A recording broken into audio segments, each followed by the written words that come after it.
పిల్లలకి పాసిఫైయర్స్ పెడుతూ ఉంటారు. అంటే చిన్న పాలపేకలాగా ఉంటుంది, అది నోట్లో పెడుతూ ఉంటారు. దానివల్ల అన్ని డిసడ్వాంటేజెసే ఉన్నాయి. పాసిఫైయర్స్ వల్ల ఫస్ట్ థింగ్ ఏంటంటే ఎత్తుపళ్ళు వస్తూ ఉంటాయి. అట్లాగే అవి అలవాటు అయిపోవడం వల్ల పిల్లలు పాలు సరిగ్గా తాగరు. పిల్లలకి ఎప్పుడైనా ఏడుపు వస్తే అది మనం పాసిఫైయర్ పెట్టేయడం వల్ల వాళ్ళు ఏడుపు ఆపేస్తూ ఉంటారు. సో మనకు కూడా వాళ్ళకి ఏం కావాలో తెలియదు.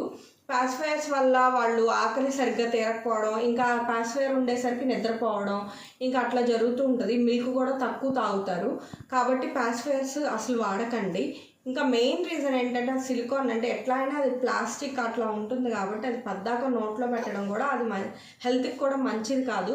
సో పాసిఫైయర్స్ అస్సలు సజెస్టబుల్ కాదు, పిల్లలకి అసలు అలవాటు చేయకండి. సో పాసిఫైయర్స్ ఇవ్వడం వల్ల వాళ్ళ అవసరాలు మనకి తెలీదు, మనం పిల్లలకి ఏదన్నా ఇచ్చినా కూడా వాళ్ళు సరిగ్గా తీసుకోకపోవచ్చు.